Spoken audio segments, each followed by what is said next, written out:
Aujourd'hui, je vais m'adresser à une personne d'une façon particulière, car je suis très en colère, très révolté même, à la mesure de voir à quel niveau les couples aujourd'hui se détruisent.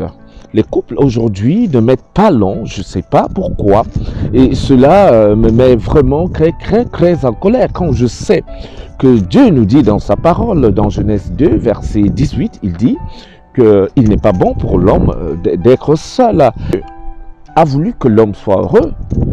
Le mariage, c'est une affaire de deux personnes matures. C'est pas une histoire pour des personnes immatures qui ne savent pas ce qu'elles veulent.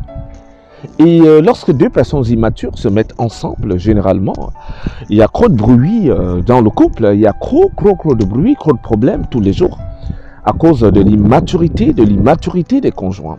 Avant de se mettre en couple, il faut avoir certaines bases, il faut avoir certaines connaissances, parce que à cause de l'immaturité, on voit beaucoup de couples se briser et on a l'impression que l'amour n'existe pas. On a l'impression que des personnes sérieuses n'existent pas. Or, tout simplement, c'est parce que beaucoup de personnes ne sont pas éduquées à la vie conjugale et d'autres ne connaissent même rien en ce qui concerne la vie à deux.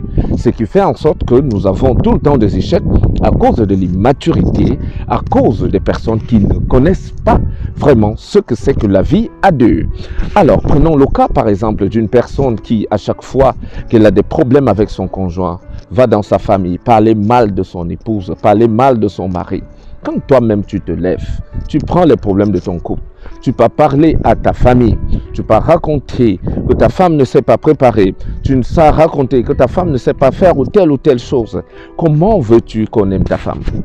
Comment veux-tu que ta famille ne commence pas à combattre cette femme? Et quand tu vas voir qu'on combat déjà ta femme, tu ne sauras pas que c'est toi qui as l'origine de tout ça parce que tu prends ta bouche, tu t'en vas parler mal, tu vas parler des défauts de ta femme à l'endroit de ta famille. Et si tu aimes vraiment ta femme, si tu aimes vraiment ton mari, si vous voulez aller loin. Parce que lorsque vous mixez déjà la famille dans vos problèmes, dans le contenu de votre vie conjugale, sachez que vous êtes déjà en train de vouloir vous séparer. Parce que la famille ne viendra pas voir les choses comme vous, la famille ne viendra pas analyser les choses comme vous. Eux, ils verront que leur personne est en danger. Et quand on voit que notre personne est en danger, automatiquement, on viendra pour séparer la chose, pour gâter la chose, pour libérer notre personne qui est en danger.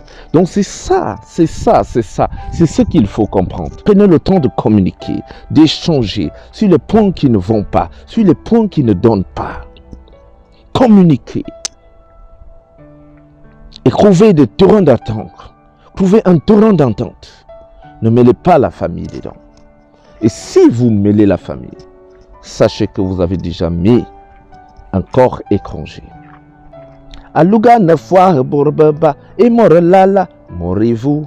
C'est une façon de dire l'amour, c'est deux personnes. Une troisième personne, c'est la magie, c'est la sorcellerie. Donc n'invitez pas les gens dans vos vies conjugales, même s'il s'agit des problèmes que vous êtes en train de vouloir régler.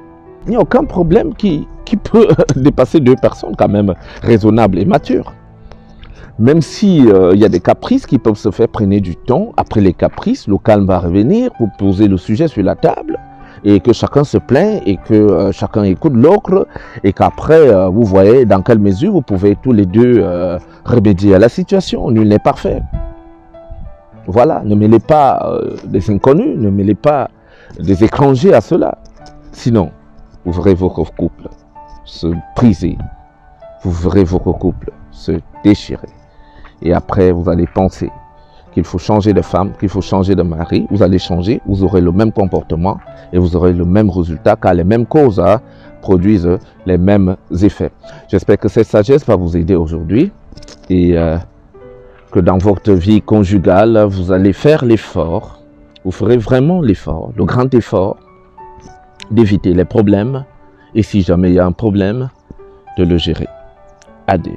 Je suis le révérend Aloïs Ateba. J'espère que cette sagesse va vous aider à construire une meilleure vie de couple et de famille. Ce qui est important, ce n'est pas les problèmes, c'est l'amour, c'est le partage, c'est l'entente. Faites tout pour rester soudés Le diable n'aime pas quand deux personnes sont soudées, il fera tout pour vous diviser. Mais vous restez soudés, restez honnêtes l'un après l'autre. Soyez honnêtes et évitez toute source de conflit. Et vous aurez une vie heureuse. Le mariage, c'est pour deux personnes matures, c'est pas pour des personnes immatures. Si vous sentez que vous êtes immature, laissez le mariage à ceux qui en ont la capacité. Que Dieu vous bénisse. Amen.